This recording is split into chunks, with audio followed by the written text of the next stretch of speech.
देखो बच्चों, आज जो हम पढ़ेंगे अमोनिया का निर्माण।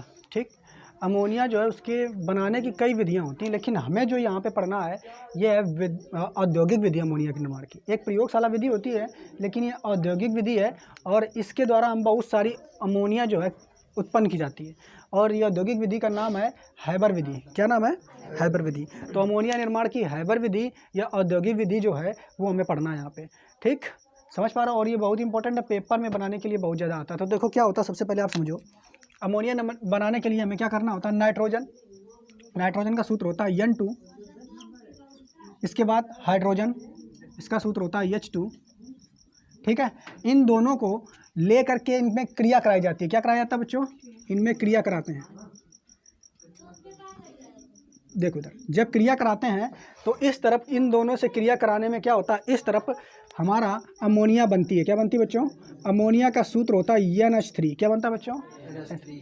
तो नाइट्रोजन और हाइड्रोजन का परस्पर हम जब क्रिया कराते हैं तो हमारा अमोनिया बनती है, और साथ ही साथ इसमें बहुत ज़्यादा मात्रा में हमें ऊर्जा भी प्राप्त होती है। क्या प्राप्त होती है? ऊर्जा। लेकिन आपको ध्यान ये रखना है कि जब ये क्रिया कराई जाती है इन दोनों के बीच, तो किन कंडीशनों में कराई जाती है। सबसे पहले आपको याद रखना है कि यहाँ पे जब ये क्रिया कराई जाती है तो Fe, एक होता है Fe और एक होता है MO। क्या होता है बच्चों? MO। Fe जो है ये क्या है? ये है उत्प्रेरक। क्या है बच्चों? ये उत्प्रेरक। और MO जो है ये क्या है? उत्प्रेरक वर्धक। उत्प्रेरक वर्धक। साथ ही साथ जो ये क्रिया कराई जाती है, तो दो चीज़ें आपने देखी अभी कि जब इनकी क्रिया कराएंगे तो सिंगल नहीं कराते हैं। ऐसा नहीं कि केवल एक पात्र में अमोनिया भेज दिए और नाइट्रोजन भेज दिया और हाइड्रोजन भेज दिया और क्रिया कराना शुरू कर दिया, ऐसे होगी नहीं। क्या करना होता है? देखो, एक जब हम उसमें नाइट्रोजन हाइड्रोजन दो चीज़ें मिलाएंगे, साथ ही साथ उसमें हमें एक उत्प्रेरक भेजना होता है Fe और एक होता है MO। इसे हम बोलते हैं मॉलिब्डेनम। मॉलिब्डेनम क्या होता है? उत्प्रेरक वर्धक। उत्प्रेरक वर्धक क्या होता है? जो उत्प्रेरक की शक्ति को बढ़ा दे। उत्प्रेरक क्या होता है? तो इन दोनों को मिला करके क्या बनाना था? अमोनिया बनाना था। इन दोनों को मिल करके अमोनिया बनाना था कि नहीं? तो ये मिल के बड़े धीमे से अमोनिया बना रहे थे। तो उत्प्रेरक जब Fe तो मिला दोगे, लोहा आयरन जब मिला दोगे तो आयरन इन दोनों की गति को बढ़ा देता है। ये हम आपको केमिस्ट्री में पृष्ठ रसायन के चैप्टर में जो है पढ़ा चुके हैं, कैसे बढ़ाता है ये गति को। तो Fe क्या करता है बच्चों? Fe उत्प्रेरक है, और उत्प्रेरक क्या करेगा? इन दोनों की जो गति है, धीमे धीमे मिल करके अमोनिया बना रहे थे, उत्प्रेरक क्या करता है? इनकी गति को बढ़ा देता है। अब ये बहुत जल्दी से बढ़ाएंगे, बहुत जल्दी से क्या बनाएंगे? अमोनिया बनाएंगे। ठीक, और साथ ही साथ ये उत्प्रेरक वर्धक है, तो इसका क्या काम? तो ये क्या करता है? ये अगर ये थक गया उत्प्रेरक तो इसकी ताकत की क्षमता को ये बढ़ा देता है। कौन बढ़ा देता है? मॉलिब्डेनम। तो मॉलिब्डेनम क्या करता है? इसकी ताकत को बढ़ाता है उत्प्रेरक की। उत्प्रेरक क्या करता है? इनके काम करने की क्षमता को बढ़ा देता है। क्लियर? इसके अलावा जो ये क्रिया की जाती है तो निम्न ताप पर की जाती है। कैसे ताप पर? निम्न ताप पर। निम्न ताप पर। और ताप जो होता है वो होता है 700 केल्विन। कितना होता है बच्चों? निम्न ताप का मतलब होता है कम ताप पर। ठीक है, तो ये निम्न ताप पर क्रिया की जाती है 700 केल्विन पर। और दाब जो होना चाहिए, दाब, प्रेशर, वो कैसा होना चाहिए? उच्च होना चाहिए। कैसा होना चाहिए? उच्च। क्लियर? इसके अलावा हमें जो ये क्रिया करना है निम्न ताप पर करना है, उच्च दाब पर करना है, और साथ ही साथ एक और उत्प्रेरक होगा, उसे कहते हैं एल्युमिनियम ऑक्साइड Al2O3। इसके साथ में K2O, इसकी उपस्थिति में भी कराते हैं। क्लियर? नहीं समझ पाए? सबसे पहले देखो क्या ध्यान रखना है कि नाइट्रोजन की क्रिया हम हाइड्रोजन के साथ जब कराएंगे तो हमारा अमोनिया बनेगा। अमोनिया जब बनेगा तो ये अपने साथ बहुत ज़्यादा मात्रा में ऊर्जा निकालेगा। ये बिल्कुल इसी तरीके से रिएक्शन होती है जब पानी में आप चूने को घोलते हो तो चूना जो होता है वो गर्म हो जाता है। होता है कि नहीं? तो होता है कि ये क्रिया करके जो बनाते हैं तो उसके साथ ही साथ ऊष्मा निकालते हैं, ऊर्जा निकालते हैं। ये क्रिया जब इन दोनों की कराओगे तो जो ये तुम्हारी अमोनिया बनेगी गर्म होगी। कैसी होगी? गर्म। क्योंकि इससे ऊष्मा निकल रही है, और जिससे ऊष्मा निकले, दो क्रिया करने के पश्चात ऊष्मा निकले, ऊर्जा निकले, तो उस अभिक्रिया को हम कहते हैं ऊष्माक्षेपी। क्या कहते हैं बच्चों? ऊष्माक्षेपी। तो ये जो अभिक्रिया है ये कैसी है? ऊष्माक्षेपी। ऊष्माक्षेपी। बात समझना बच्चों, ऊष्माक्षेपी अभिक्रिया है। और वैसी अभिक्रियाएं जिनको कराने में तुम्हें ऊर्जा देने पड़े उनको कहते हैं ऊष्माशोषी। क्या कहते हैं? ऊष्माशोषी। जैसे तुम्हें दाल अगर पकानी है, खाना बनाना है, तो ऊर्जा देनी पड़ती है कि नहीं? तो मान लेते हैं खाना बन रहा है, तो ये इस तरीके की प्रक्रिया जो होगी ऊष्माशोषी है। यानी ऊष्मा जहाँ तुम्हें देना पड़े वो ऊष्माशोषी, और जहाँ तुम्हें ऊष्मा प्राप्त हो जाए वो ऊष्माक्षेपी। तो ये जो अभिक्रिया है ये ऊष्माक्षेपी होती है। ठीक, अब यहाँ पे तुम जान चुके हो क्या, Fe एक उत्प्रेरक की तरह कार्य कर रहा है, MO उत्प्रेरक वर्धक है, मोलिब्डेनम क्या है, उत्प्रेरक वर्धक। साथ ही साथ ये निम्न ताप पर होती है 700 केल्विन पर, और दाब कैसा होना चाहिए, उच्च होना चाहिए। और एक और उत्प्रेरक होता है Al2O3 जिसको हम एल्यूमिनियम ऑक्साइड कहेंगे, ठीक है, इसकी उपस्थिति में कराते हैं। क्लियर, इतनी बातें समझना है अब हमको। क्लियर, यहाँ पे देखो एक चीज़ निकल के आया है निम्न ताप पर, यानी ये अभिक्रिया हम निम्न ताप पर क्यों कराते हैं ये समझेंगे पहले। ठीक, निम्न ताप पर ये अभिक्रिया क्यों कराते हैं। निम्न ताप का मतलब ये समझ लो कि उच्च ताप क्या है कि जैसे कोई अभिक्रिया अगर करा रहे हो तो तुम क्या करो, उसको नीचे किसी भट्ठी पर रख दो, गर्म करते रहो तो अभिक्रिया हो जाएगी, तो वो उच्च ताप होगा, यानी ताप बढ़ाते रहो। लेकिन यहाँ पे तुम्हें ताप ज़्यादा बढ़ाना नहीं है, यानी टेम्परेचर ठंडा रखना है, लगभग ज़्यादा तुम्हें गर्म नहीं करना। तो इसीलिए हमने कहा है निम्न ताप पर हमें करना, क्यों, इसको समझते हैं। और एक बात और याद रखना आपको, जो बहुत मेन है वो ये है कि हम करेंगे जब ये हम अभिक्रिया कराएंगे बच्चों, तो हमें क्या करना होता है, यहाँ पे अमोनिया के जो अणु लेने हैं वो कितने लेने हैं, अमोनिया का एक, कितना लेना है, एक, इसके कितने लेने हैं, 3, कितने लेने हैं, 3। जब 3 अणु इसके लोगे, एक इसका लोगे, तो तुम्हारा हाइड्रोजन का 3 लेना है, नाइट्रोजन का 1 लेना है, तो अमोनिया जो बनेगी वो 2 बनेगी। कितनी बनेगी, 2। बात समझना बच्चों, क्या बताया हमने कि नाइट्रोजन का 1 मोल, हाइड्रोजन का 3 मोल, कुल मिलाकर इधर कितने मोल हो गए, 4। ठीक, इधर 4 हो गए, उधर देखो कितना बन रहा है, 2। कितना बन रहा है, नहीं समझ पाए। तो अणुओं की संख्या किधर ज़्यादा है, इधर की इधर, इधर ज़्यादा, 4 मोल इधर है, इधर कितने हैं, 2। तो इधर ज़्यादा अणु हैं, इधर कम है। अब हम ये देखेंगे बच्चों कि हम इसे निम्न ताप पर क्यों कराते हैं। तो प्योर कॉन्सेप्ट समझना आपको ध्यान से। एक आप लोगों ने फर्स्ट ईयर में पढ़ा होगा ला साते लिए नियम, क्या पढ़ा बच्चों, ला साते लिए नियम। इस नियम के अनुसार देखो क्या होता है, इस नियम के अनुसार ये होता है कि अगर कोई अभिक्रिया जिस कारण से वो हो रही है वो उसी कारण का विरोध करती है, मतलब जिस कारण से वो अभिक्रिया संपन्न हो रही है वो उस कारण का विरोध करेगी। मतलब जैसे अगर हम क्या कर रहे हैं, ला साते लिए नियम का नियम क्या है समझो। जैसे ये अभिक्रिया में अगर आप देख क्या रहे हो कि कोई अभिक्रिया ए से बी कुछ अगर बन रहा है, मान लो ए से बी, ए प्लस बी, ये दोनों क्रिया करके सी बना रहे हैं, क्या बना रहे हैं बच्चों, सी। लेकिन ये बन कैसे रहे हैं, देखो बच्चों ये कैसे बन रहे हैं, इनको जब आप गर्म करोगे, जब इनको गर्म करोगे तब ये बनेगा। तो अभिक्रिया क्या चाहती है, अभिक्रिया हमेशा ये चाहती है कि इसका टेम्परेचर जो है वो कम हो जाए। क्या चाहती है, कम हो जाए। समझ पा रहे हो कि नहीं। ठीक, तो ला साते नियम के अनुसार क्या होता है, जो चीज़ हो रही है अभिक्रिया उसी चीज़ का विरोध करती है, मतलब जिसके कारण वो खुद है उसी चीज़ का विरोध कर रहा है, इतना समझ लो बस। ठीक, क्लियर। तो अब देखो यहाँ पे समझोगे आप, इसका टेम्परेचर हम निम्न क्यों रखते हैं, दाब उच्च क्यों रखते हैं। क्लियर, देखो अच्छा, जैसे देखो इधर हम क्या देख रहे हैं बच्चों, जब N2 और 3H2 को हम मिलाएंगे, जब N2 और 3H2 को मिला करके क्रिया कराएंगे तो अमोनिया बड़ी कायदे से बन रही, भाई बन रही कि नहीं। और साथ ही साथ ऊर्जा तो बहुत ज़्यादा मात्रा में उत्पन्न हो रही कि नहीं। देखो इधर, तो मान लें ये तुम्हारा हाइड्रोजन है, ये नाइट्रोजन है, ये आपस में क्रिया कर रहे हैं, करने के बाद क्या बना ले रहे हैं बच्चों, अमोनिया बना ले रहे हैं। क्या बना ले रहे हैं, अमोनिया। ये बना तो ले रहे हैं लेकिन अमोनिया जो बन रही है इसमें बहुत ज़्यादा मात्रा में ऊर्जा उत्पन्न हो रही है। क्या उत्पन्न हो रही है, ऊर्जा। तो इसका मतलब जब क्रिया करा रहे हो तो अमोनिया भी बन रही है, ऊर्जा भी बन रही है। इसका मतलब जो तुम्हारी ये उत्पाद जो बन रहा है ये इतना खुद गर्म होगा, क्या होगा, खुद गर्म होगा। और तुम क्या कर रहे हो, जब इतना ये खुद गर्म है तो क्या अभिक्रिया ये चाहेगी कि हम और गर्म हो जाएं, क्या चाहेगी, क्या वो पहले से गर्म है। देखो पहले से ऊर्जा इतनी ज़्यादा उत्पन्न हो रही, तो अभिक्रिया चाहती नहीं कि हम गर्म हो जाएं। क्या चाहती है, हम गर्म हो जाएं, ये नहीं चाहती है। इस बात का विरोध करेगी कि तुम इसको गर्म करना चालू कर दो। ठीक, तो भाई जब अगर तुम इसको गर्म करना शुरू कर दोगे, अगर तुम इधर गर्म करना शुरू कर दोगे तो क्या होगा, कह दो नहीं हम इसको गर्म करना, ताप इसका बढ़ाना चालू कर दे रहे हैं। क्या कर दे रहे हैं, ताप बढ़ाना चालू कर रहे हैं। तो अगर तुम इसका ताप बढ़ाओगे तो क्या होगा, तुम्हारा जो ये अमोनिया बन रही है ये फिर से तुम्हारा नाइट्रोजन और हाइड्रोजन बनने लग जाएगी। तो मतलब ये क्या रह जाएगा। ठीक है, तो मतलब ये हुआ कि अगर तुम्हें इस अभिक्रिया को प्रॉपर कराना है, अमोनिया बनानी है, तो तापमान तुम्हें कम रखना पड़ेगा। यानी हमें गर्म ज़्यादा नहीं करना इन दोनों को। क्यों, क्योंकि ये खुद है अमोनिया बना करके इतनी ऊर्जा निकाल रहे हैं, गर्म करने की क्या ज़रूरत है। क्लियर, एक तो बात ये हो गई। इसीलिए इसका टेम्परेचर हमें निम्न रखना होता है। कितना रखना होता है, निम्न यानी कम रखना होता है। दूसरी बात और कह दो दाब फिर उच्च का रखना होता है, दाब फिर उच्च का रखना होता है। तो देखो इधर बच्चों, इधर देखो कितने अणु थे, इधर इसके 3 थे, इसके 2 थे, यानी टोटल अणु कितने थे 4। इधर कितने अणु बन रहे थे 2, ठीक है। इधर कितना बन रहा था 2, टोटल इधर कितना बन रहा था 2।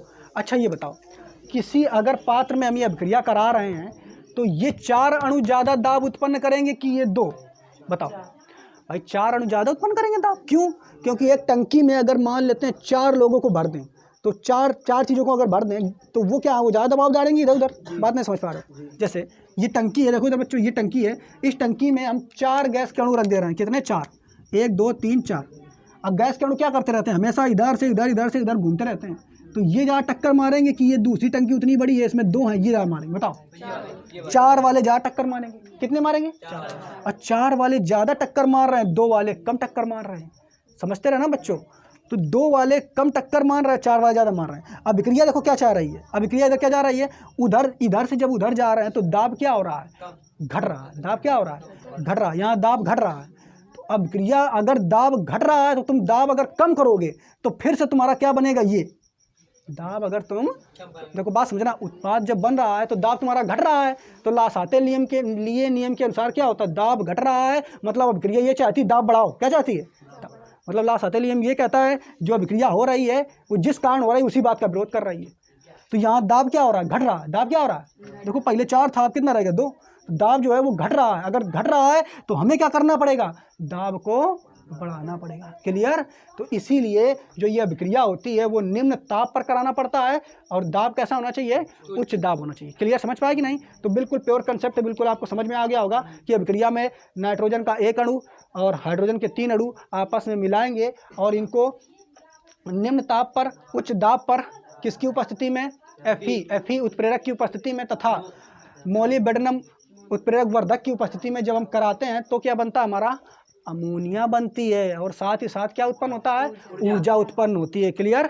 तो ये तो बात आपको समझ में आ गई होगी। अब हम ये समझेंगे कि ये अभिक्रिया होती कैसे है, इसको हम समझेंगे। इसको समझने के लिए हमें इसका फ्लो चार्ट जो है वो समझना पड़ेगा, ठीक है। और जो ये फ्लो चार्ट हमने बनाया है इसमें बच्चों क्या है कि इसमें जो ये चीज़ें आपको टंकी वगैरह दिखेंगी, ये सब स्टील की होती टंकियाँ, ठीक है। ये हमने आपको फ्लो चार्ट बना दिया है, इसको देखो।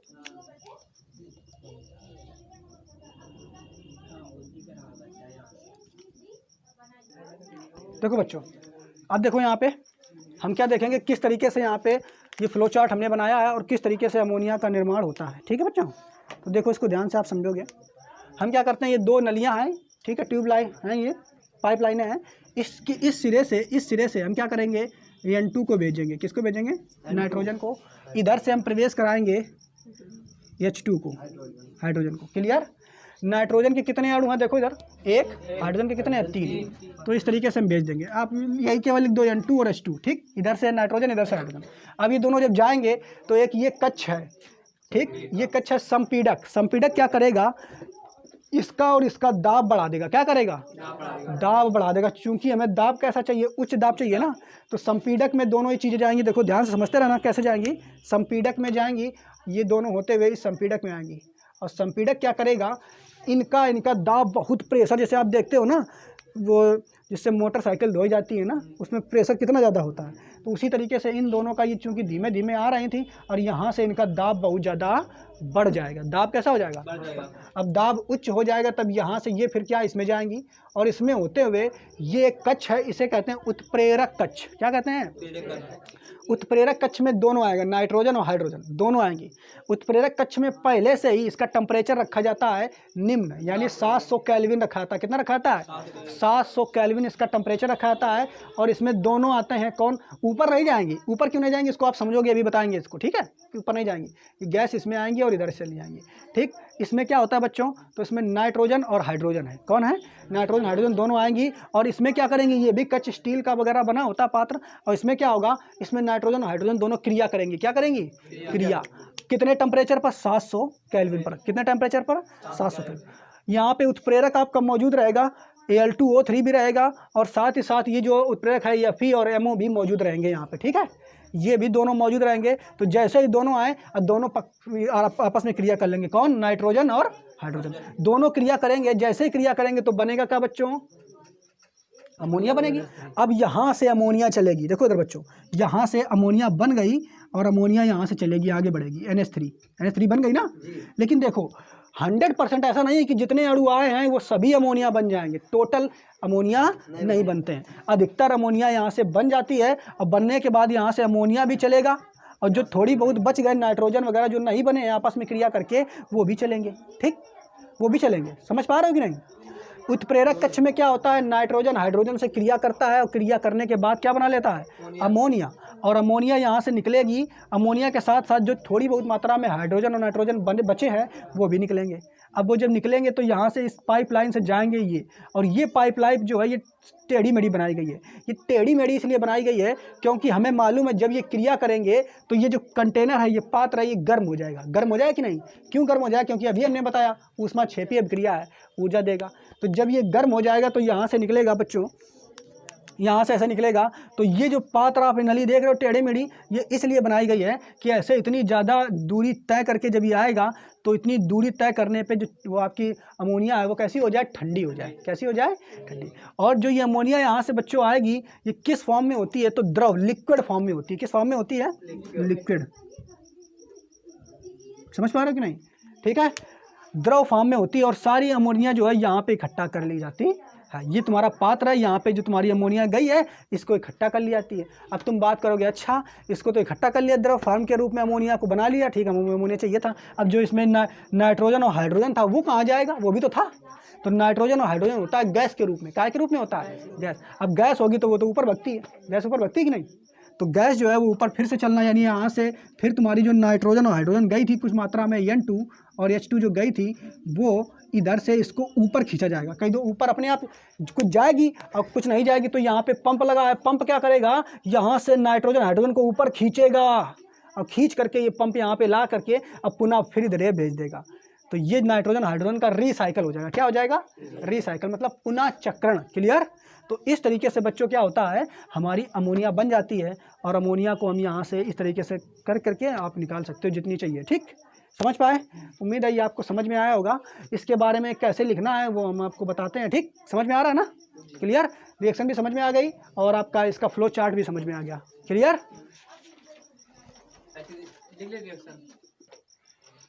देखो बच्चों पढ़ लेते हैं किस तरीके से हम इसको लिखेंगे एग्जाम में, है ना।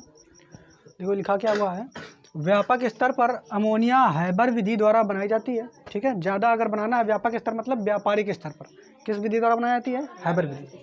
आगे इसमें नाइट्रोजन, इसमें लिखा है नाइट्रोजन N2 हाइड्रोजन H2 को 1:3 के अनुपात में मिलाते हैं। किस 1:3 के अनुपात में मिलाते हैं।